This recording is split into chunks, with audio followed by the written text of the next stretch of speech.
નમસ્કાર વિદ્યાર્થી મિત્રો, કેમ છો? મજામાં ને? તો આજના વિડીયોમાં આપણે ધોરણ 8 વિષય ગણિત, ધોરણ 8 વિષય ગણિત, ચેપ્ટર 2 એક ચલ સુરેખ સમીકરણ, ચેપ્ટર 2 એક ચલ સુરેખ સમીકરણ એમાં ભાગ નંબર 1. તો ભાગ નંબર 1માં આપણે સુરેખ સમીકરણની વ્યાખ્યાનો અભ્યાસ કરીશું. પછી અમુક જે મુદ્દા આવે છે એ મુદ્દાનો પણ આપણે અભ્યાસ કરીશું. ત્યારબાદ આપણે ઉદાહરણના જે દાખલા આપણને આપ્યા છે એનો પણ આજે અભ્યાસ કરીશું. અને ત્યારબાદ સ્વાધ્યાય 2.1ના જે દાખલા આપ્યા છે એનો પણ આજના વિડીયોમાં અભ્યાસ કરીશું. તો દરેક વિદ્યાર્થી મિત્રોનું ધ્યાન અહીંયા હોવું જોઈએ. તમારે આજનો વિડીયો ધ્યાનપૂર્વક જોવાનો છે, સાંભળવાનો છે અને ત્યારબાદ તમારી નોટમાં લખવાનું છે. હું તમને વારંવાર તમને આવું રિપીટ કેમ કરું છું કે તમારે વિડીયો જોવાનો છે, ધ્યાનપૂર્વક સાંભળવાનો છે, ત્યારબાદ તમારી નોટબુકમાં લખવાનું છે?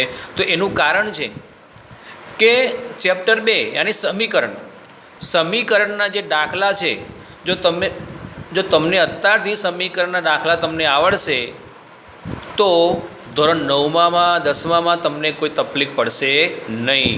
એટલે ખાસ વિદ્યાર્થી મિત્રો, સમીકરણના જે પણ દાખલાઓ તમને શીખવાડું તમે ધ્યાનપૂર્વક એ જોવાના છે. ત્યારબાદ તમારી નોટબુકમાં લખવાના છે અને તમારી જાતે પણ તમારે પ્રેક્ટિસ કરવાની છે. કારણ કે સમીકરણના જે દાખલા છે, જે ચેપ્ટર છે, આ ચેપ્ટર 2 એક ચલ સુરેખ સમીકરણ એકદમ સહેલું છે. આપણે ધોરણ 7માં આવું શીખી ગયા છે. ધોરણ 7માં સેમિસ્ટર 1 ચેપ્ટર 4 એમાં સમીકરણના દાખલા હતા એ આપણે શીખી ગયા છે. તો ફરી આપણે ધોરણ 8માં જે સમીકરણ છે એ એક ચલ સુરેખ સમીકરણનો આપણે અભ્યાસ કરવાનો છે. એકદમ સિમ્પલ છે. સમીકરણના જે પણ દાખલા હશે એકદમ સિમ્પલ છે. હું તમને સરળ રીતે શીખવાડી દઈશ. તમારે માત્ર અહીંયા ધ્યાન આપવાનું છે અને આજનો વિડીયો તમારે ધ્યાનપૂર્વક જોવાનો છે. એટલે ખાસ વિદ્યાર્થી મિત્રો કહું છું કે સમીકરણના કોઈ પણ દાખલા હોય એ તમે પ્રેક્ટિસ કરજો. હું તમને જે શીખવાડું છું તમારે જાતે પણ પ્રેક્ટિસ કરવાની છે. જો પ્રેક્ટિસ કરશો તમને ફટાફટ દાખલા સમીકરણના આવડી જશે. અને બીજું ખાસ કે જો તમે સ્વાધ્યાય 2.1ના જે પણ દાખલા છે, જો એ દાખલા તમે ધ્યાનપૂર્વક જોશો, ધ્યાનપૂર્વક એનો અભ્યાસ કરશો તો તમને સ્વાધ્યાય 2.2 છે, 2.3 છે એ દાખલામાં તમને સરળતાથી ખબર પડી જશે કે હવે મારે શું કરવાનું છે. જેમ કે ઉદાહરણ જે પણ દાખલા તમને ગણાવું છું આજે તમને હું ઉદાહરણ 1, ઉદાહરણ 2, ઉદાહરણ 3, ઉદાહરણ 4ના દાખલા તમને ગણાવીશ. પણ તમારે માત્ર અહીંયા ધ્યાન આપવાનું છે કે હું દાખલા કેવી રીતના ગણું છું. હું તમને અમુક શબ્દ કહીશ, તમારે શબ્દ ખાસ તમારે ધ્યાનમાં રાખવાનો છે, દિમાગમાં ઉતારી દેવાનો છે કે આ શબ્દ હોય તો આ પ્રમાણે આપણે કરવાનું છે. બરાબર છે? એટલે ખાસ વિદ્યાર્થી મિત્રો તમને હું ખાસ કહું છું કે જ્યારે પણ હું કોઈ પણ ગણિતનો લેક્ચર તમને હું શીખવાડું, કોઈ પણ ટૉપિક હોય, ચેપ્ટર હોય, તો તમારે એ ટૉપિક કે ચેપ્ટરના જે દાખલા હોય એ તમારે ધ્યાનપૂર્વક સાંભળવાના, જોવાના અને ત્યારબાદ તમારી નોટબુકમાં લખવાનું. અને જાતે પણ તમારે પ્રયત્ન કરવાનો. જાતે તમે અભ્યાસ કરશો, પ્રયત્ન કરશો, તમને ફટાફટ દાખલા આવડી જશે. તો આજના વિડીયોમાં આપણે ચેપ્ટર 2 એક ચલ સુરેખ સમીકરણ એમાં પ્રસ્તાવના. તો પ્રસ્તાવના એટલે સમજણ કે આ ચેપ્ટરની અમુક વ્યાખ્યા હશે, અમુક મુદ્દા હશે, એનો પણ આપણે આજે અભ્યાસ કરીશું. તો બધા વિદ્યાર્થી મિત્રો તૈયાર છો? તો આપણે શરૂઆત કરીએ છીએ ચેપ્ટર 2 એક ચલ સુરેખ સમીકરણ ભાગ નંબર 1 પ્રસ્તાવના. નંબર 1, સુરેખ સમીકરણ કોને કહેવાય? સુરેખ સમીકરણ એટલે શું? તમને માત્ર એક શબ્દમાં ઉત્તર આપો એમાં પૂછે, તમને માત્ર એક શબ્દમાં ઉત્તર આપો એમાં પૂછે કે સુરેખ સમીકરણ એટલે શું? સુરેખ સમીકરણ કોને કહેવાય? તેની વ્યાખ્યા છે. તો ખાસ અહીંયા ધ્યાન આપજો. એક ચલ ધરાવતી સુરેખ પદાવલીથી બનતા સમીકરણને એક ચલ સુરેખ સમીકરણ કહે છે. ફરીથી, એક ચલ ધરાવતી સુરેખ પદાવલીથી બનતા સમીકરણને એક ચલ સુરેખ સમીકરણ કહે છે. તો સુરેખ સમીકરણ કોને કહેવાય? તો બધા મારી સાથે બોલશે. એક ચલ ધરાવતી સુરેખ પદાવલીથી બનતા સમીકરણને એક ચલ સુરેખ સમીકરણ કહે છે. પદાવલી યાની પદો. તમને પદો આપ્યા હોય 1 2 3. આપણે પદાવલી શબ્દ શીખી ગયા છે ધોરણ 7માં સેમિસ્ટર 2 ચેપ્ટર 12 બહુપદી. એમાં આપણે શીખી ગયા છે પદાવલી કોને કહેવાય. પદાવલી એટલે એમાં પદ હોય 1 2 3 પદ હોય, 2 પદ આપ્યા હોય, 4 પદ આપ્યા હોય, 5 પદ આપ્યા હોય, એને શું કહેવાય? પદાવલી કહેવાય. બરાબર છે. તો પદાવલીથી બનતા સમીકરણને એક ચલ સુરેખ સમીકરણ કહે છે. તો ફરીથી આપણે વ્યાખ્યા એકવાર રિપીટ કરી વિદ્યાર્થી મિત્રો. સુરેખ સમીકરણ કોને કહેવાય? તો કે એક ચલ ધરાવતી સુરેખ પદાવલીથી બનતા સમીકરણને એક ચલ સુરેખ સમીકરણ કહે છે. નંબર 2, સુરેખ સમીકરણનો ઉકેલ.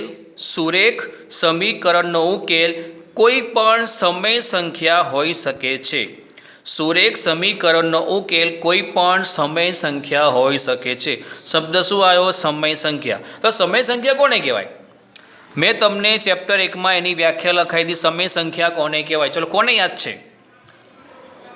સમય સંખ્યા કોને કહેવાય? મેં તમને ચેપ્ટર 1માં મેં તમને આની વ્યાખ્યા લખાઈ હતી. તો સમય સંખ્યા કોને કહેવાય?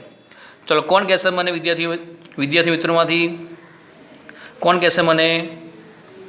સુરેખ સમીકરણ સમય સંખ્યા કોને કહેવાય? તો કે P/Q શબ્દ યાદ આવ્યો? P/Q સ્વરૂપે દર્શાવેલી સંખ્યાને સમય સંખ્યા કહે છે.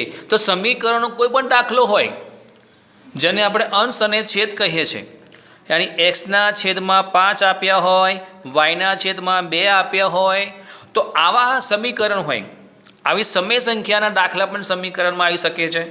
બરાબર છે કે સમય સંખ્યા છે તો એનું પણ સમીકરણ બને, એના પણ દાખલા બને.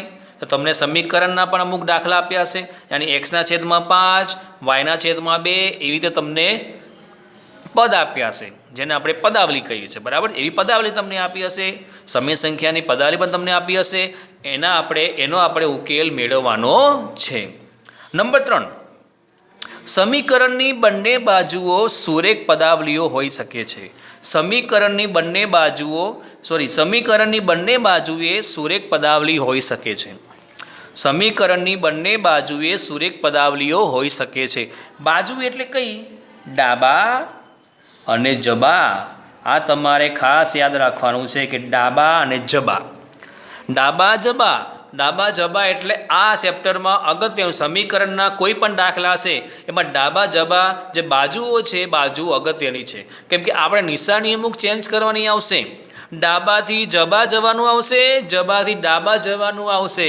તો તમારે ખાસ યાદ રાખવાનું છે કે ડાબા કોને કહેવાય અને જબા કોને કહેવાય. જ્યારે પણ તમને હું સમીકરણ દાખલો શીખવાડીશ કે ડાબી બાજુ કોને કહેવાય અને જમણી બાજુ કોને કહેવાય. એટલે ખાસ યાદ રાખજો. નંબર 3ની વાત કરું છું. સમીકરણની બંને બાજુએ સુરેખ પદાવલી હોઈ શકે છે. ડાબા અને જબા બંને બાજુએ સુરેખ પદાવલી હોઈ શકે છે. નંબર 4, સંખ્યા, ઉંમર, પરિમિતિ, ક્ષેત્રફળ, ચલની નાડું આધારિત કૂટ પ્રશ્નોના ઉકેલ સુરેખ સમીકરણના ઉપયોગથી મેળવી શકાય છે. સંખ્યા, ઉંમર, પરિમિતિ, ક્ષેત્રફળ, ચલની નાડું આધારિત કૂટ પ્રશ્નોના ઉકેલ સુરેખ સમીકરણના ઉપયોગથી મેળવી શકાય છે. જેને આપણે વ્યવહારિક દાખલા કહીએ છીએ. સમીકરણના વ્યવહારિક દાખલા આપણે ધોરણ 7માં સેમિસ્ટર 1માં ચેપ્ટર 4માં શીખી ગયા કે વ્યવહારિક દાખલા સમીકરણના કોને આપણે શીખી ગયા છે. બસ આપણે આ ચેપ્ટરમાં એનો પણ આપણે અભ્યાસ કરવાનો છે કે જે વ્યવહારિક દાખલા હશે એનો પણ આપણે અભ્યાસ કરવાનો છે. તો દરેક વિદ્યાર્થી મિત્રોને 1 થી 4 મુદ્દામાં ખબર પડી ગઈ હશે. સુરેખ સમીકરણની વ્યાખ્યામાં પણ તમને ખબર પડી ગઈ હશે. તો હવે આપણે ઉદાહરણ 1 અને ઉદાહરણ 2નો અભ્યાસ કરીશું. તો ખાસ ધ્યાન આપજો. આપણે ધોરણ 7ને યાદ કરવાનું છે. અહીંયા જો તમે ધોરણ 7માં બરાબર સમીકરણ તમે શીખી ગયા હશો, તમને આવડી ગયું હશે, તો અહીંયા તમને કોઈ પણ મુશ્કેલી પડવાની નથી. એટલે ખાસ જે વિદ્યાર્થી મિત્રોને નથી આવડતું સમીકરણ એ ખાસ ધ્યાન આપજો. હું તમારા માટે ખાસ કહું છું કે તમારે ધોરણ 9માં 10માં ખાસ કામમાં આવશે.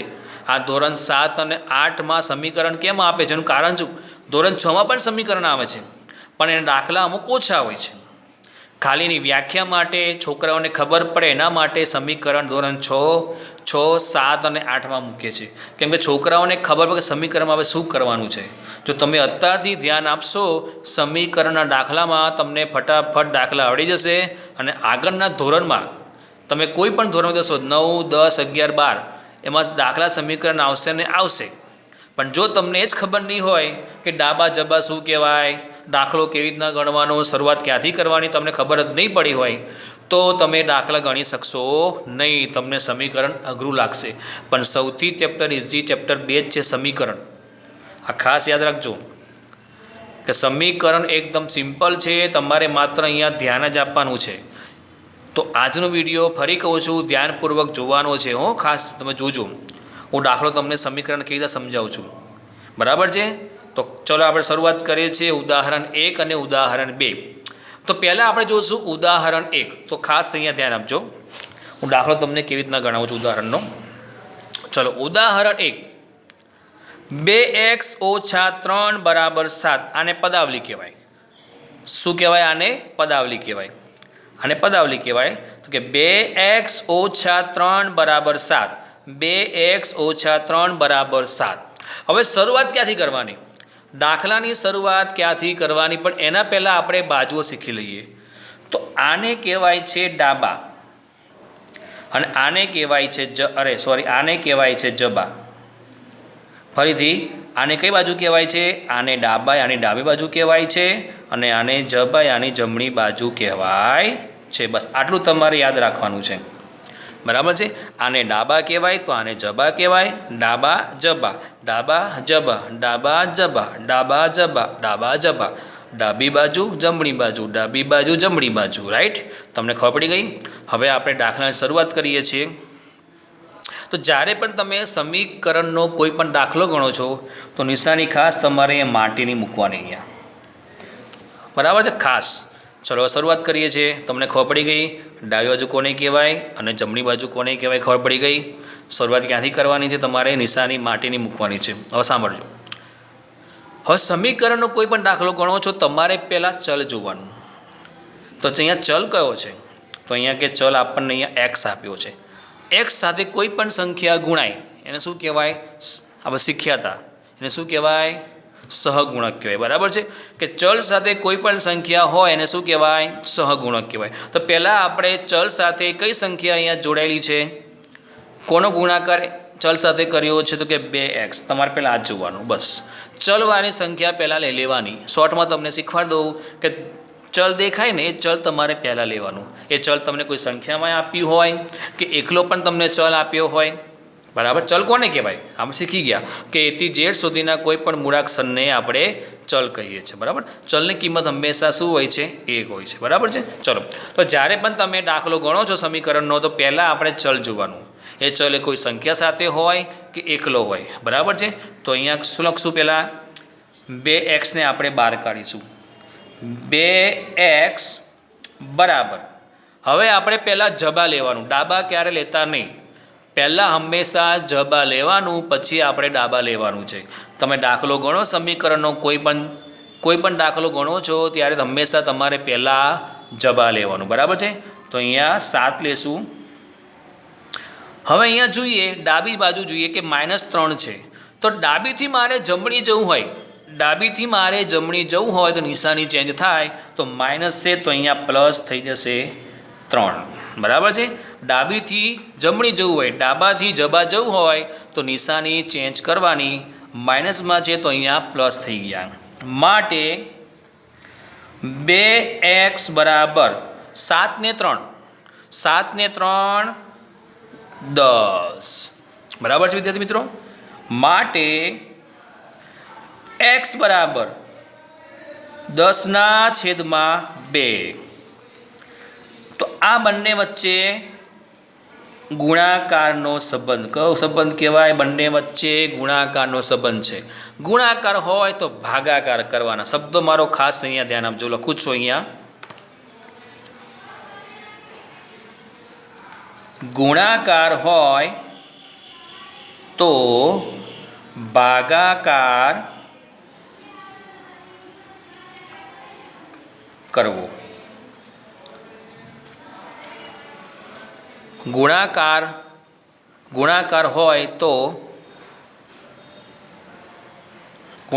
હોય તો ભાગાકાર તમારે કરવાનો, અને ભાગાકાર હોય તો ગુણાકાર કરવાનો.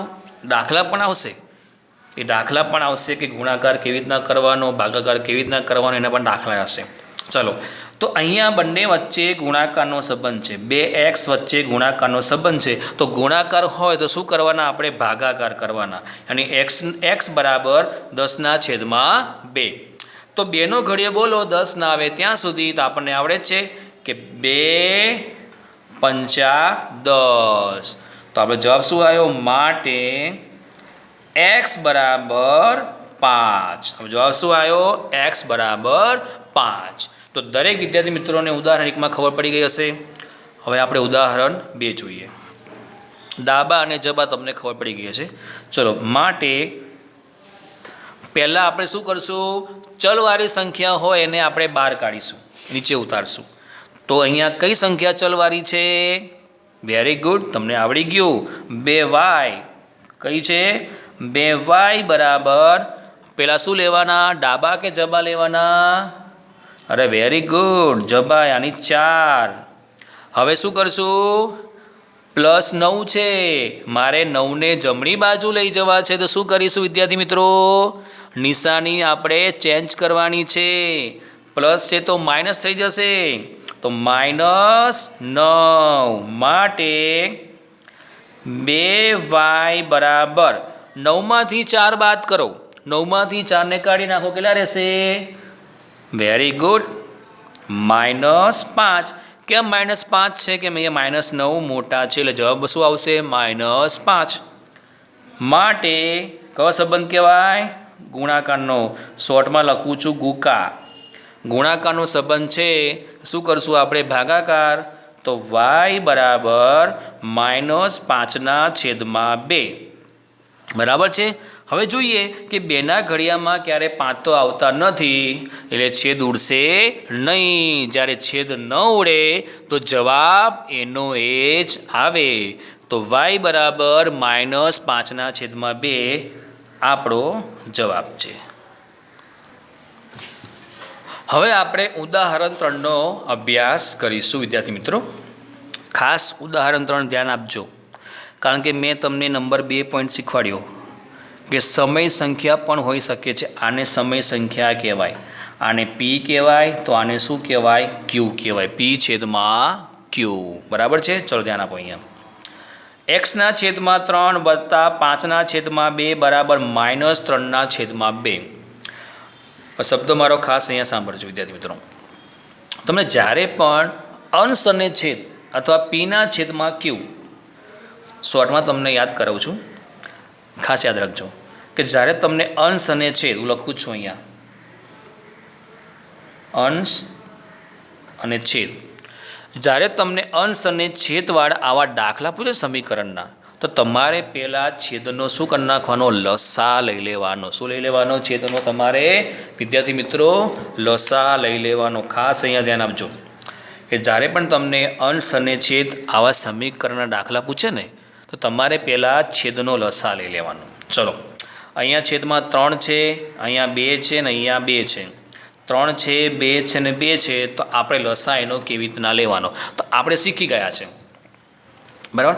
3 દુ 6 અને 6 દુ 12. સીધો ગુણાકાર કરી નાખવાનો, કેમ કે અહીંયા એક એકી સંખ્યા છે અને 2 બેકી સંખ્યા છે. બરાબર છે. તો આનો ગુણાકાર 2 દુ 4 જ થાય, આનો લસા 2 એકુ 2 જ થાય.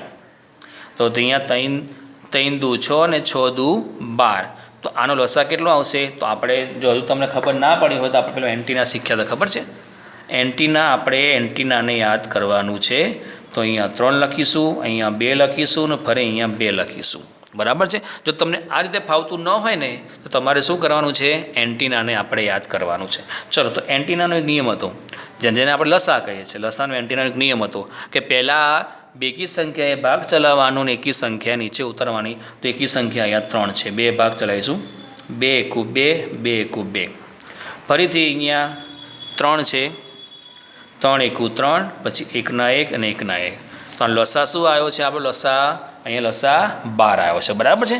લસા કેટલો આવ્યો છે? 12. જો અહીંયા જો 3 દુ 6 અને 6 દુ 12. 12ને આપણે 2 વડે ભાગીએ તો કેટલા થશે? 6 થશે. બરાબર છે.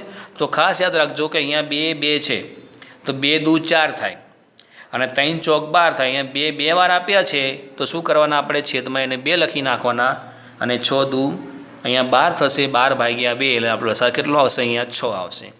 જો તમને ખબર ન પડે તો આપણે એન્ટીના તો આપણને આવડે જ છે, તો તમારી એન્ટીના દ્વારા પણ તમે શીખી શકો છો. બરાબર. તો લસા કેટલો આવ્યો આનો? લસા 6 આવ્યો. તો લખું છું અહીંયા, ખાસ ધ્યાન આપજો. અહીંયા લસા તમારે પહેલાં લખી નાખો. લસા બરાબર 6. બરાબર છે વિદ્યાર્થી મિત્રો? ખાસ તમારે આવું પહેલાં લખી નાખવાનું છે. ફરી એકવાર રિપીટ કરું છું કે જ્યારે તમને અંશ અને છેદવાળો આવો દાખલો સમીકરણ પૂછે ને, તમારે પહેલાં છેદનો શું કરવાનો છે? લસા લઈ લેવાનો છે. બરાબર છે. છેદનો લસા કરતાં ન આવડે તો આપણે એન્ટીના આપણને આવડે જ છે. બરાબર છે. એન્ટીના દ્વારા તમે શીખી શકો છો. બરાબર છે. તો અહીંયા 3 દુ 6, 6 દુ 12, 12 ભાગ્યા 2 કરો શું આવશે? લસા એનો 6 આવશે. બરાબર. જો એવું ખબર ના હોય તો આપણે 1 2 ને ભૂલી જઈએ. મને ફક્ત 3 અને 2 દેખાય છે. તો 3 દુ 6. બરાબર છે. અને જો 2ને આપણે યાદ કરવા હોય 3 દુ 6, 6 દુ 12, 12 ભાગ્યા 2 કરવાના, કારણ કે 2 2 સામાન્ય 2 થાય ને. તો અહીંયા લસા કેટલો આવશે? એનો 6 લસા આવશે. આ શબ્દ મારો ખાસ સાંભળજો વિદ્યાર્થી મિત્રો, હું શું કહેવા માગું છું. નિશાની માટે નહીં કરવાની. હવે જે પણ લસા આવે, શબ્દ મારો ખાસ સાંભળ, જે બોલું છું એ શબ્દ ખાસ સાંભળજો. જે પણ લસા આવે એને દરેકને વહેંચવાના છે. આને વેચવાના છે, આને પણ વેચવાના છે અને આને પણ વેચવાના છે. ડાબાને વેચવાના છે અને જબાને પણ વેચવાના છે. ડાબાને પણ વેચવાના છે અને જબાને પણ વેચવાના છે. એકેને આપણે છોડવાના નથી. જે પણ લસા આવે છે દરેકને આપણે સરખે ભાગે વેચવાના છે. તો ખાસ અહીંયા ધ્યાન આપજો. શબ્દ ફરીથી રિપીટ કરું છું વિદ્યાર્થી મિત્રો કે જ્યારે પણ તમને અંશ અને છેદવાળા સમીકરણના દાખલા પૂછે ત્યારે તમારે પહેલાં છેદનો લસા લેવાનો છે. ખાસ અહીંયા ધ્યાન આપજો. શબ્દ મારો ફરી એકવાર રિપીટ કરું છું કે જ્યારે પણ તમને સમીકરણના દાખલામાં અંશ અને છેદવાળા દાખલા પૂછે, સમીકરણમાં અંશ અને છેદવાળા દાખલા પૂછે, તમારે પહેલાં શું કરવાનું છે? છેદનો લસા લેવાનો છે અને છેદનો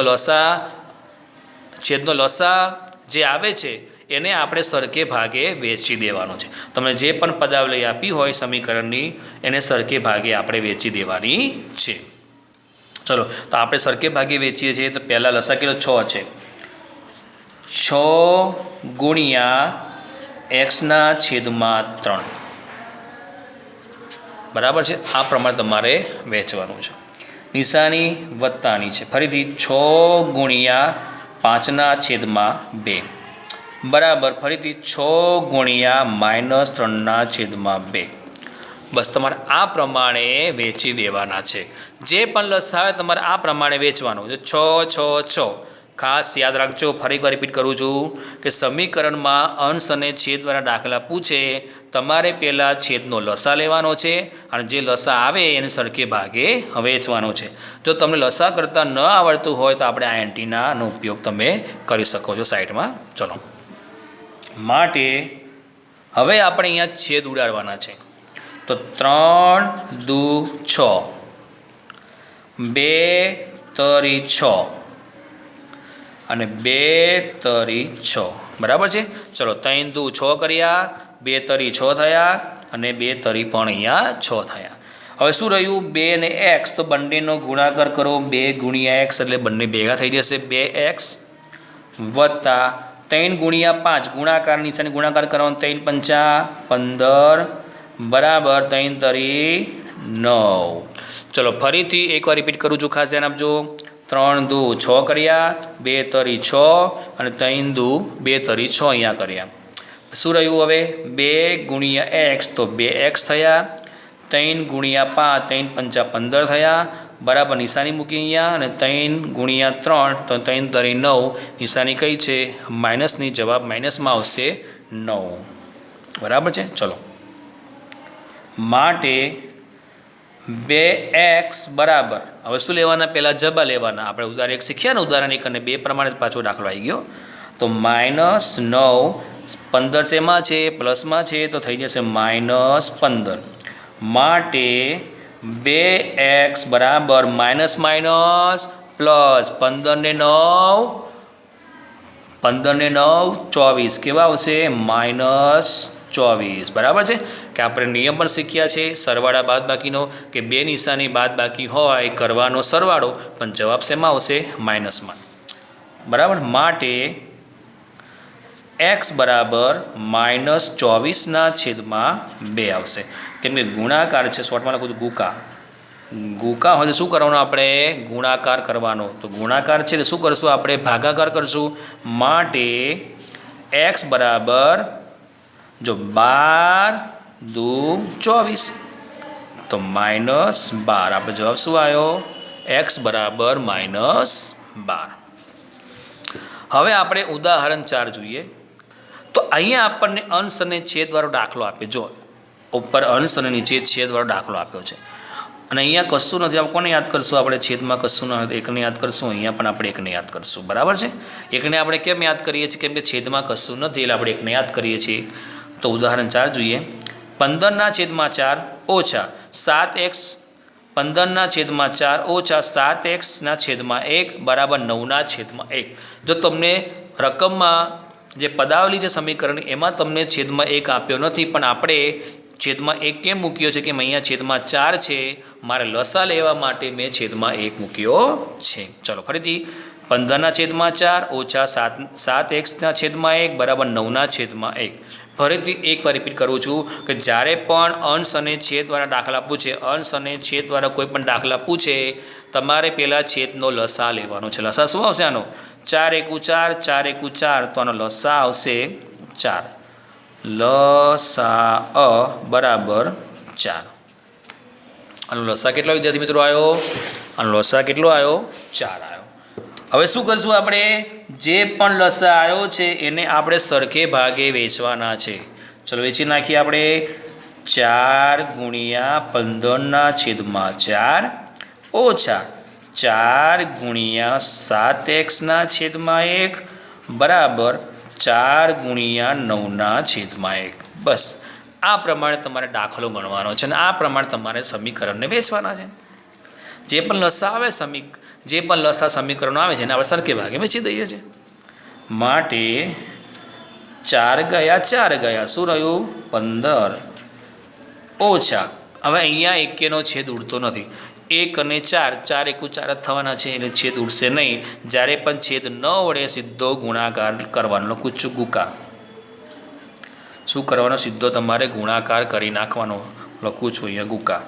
4 × 7, 4 × 28x બરાબર, અહીંયા પણ છેદ ઉડતા નથી, 4 × 4 જ થાય છે, સીધો ગુણાકાર, લખું છું અહીંયા ગુકા, તમને યાદ રહે ગુકા। 4 × 9 = 36, બરાબર છે વિદ્યાર્થી મિત્રો, તમને આટલામાં ખબર પડી ગઈ હશે। હવે આપણે આગળ શરૂઆત કરીએ દાખલાની। માટે શું કરશું, ચલવાળું પદ હોય એને આપણે બહાર કાઢીશું, તો કયું પદ છે, હા વેરી ગુડ, તમે હોશિયાર થઈ ગયા। -28x બરાબર, પહેલાં જબા લેવાના છે, 36, આ શેમાં છે, પ્લસમાં છે, થઈ જશે -15, માટે -28x બરાબર 36માંથી 15ને બાદ કરો, કેટલા રહેશે, ચલો 6માંથી 5 જાય તો 1, અને 3માંથી 1 જાય તો 2, 21। માટે શું કરશું, ગુણાકાર છે, લખું છું અહીંયા ગુકા, તો શું કરવાના, શું કરશું, ગુકા હોય તો આપણે શું કરવાના છે, ગુકા હોય તો આપણે ભાગાકાર કરવાના છે। માટે -x બરાબર 21/28, આના અવયવ પડે છે 7 × 21, જેના અવયવ પડે એના અવયવ પાડવાના, 7 × 28, 7 ગયા, માટે -x બરાબર 3/4, માટે x બરાબર -3/4। આપણો જવાબ શું આવ્યો, x બરાબર -3/4. તો દરેક વિદ્યાર્થી મિત્રોને ઉદાહરણ 3 અને 4માં ખબર પડી ગઈ હશે. તો તમારે આ દાખલા તમારે નોટબુકમાં લખવાના છે અને તમારે જાતે પણ એનો અભ્યાસ કરવાનો છે.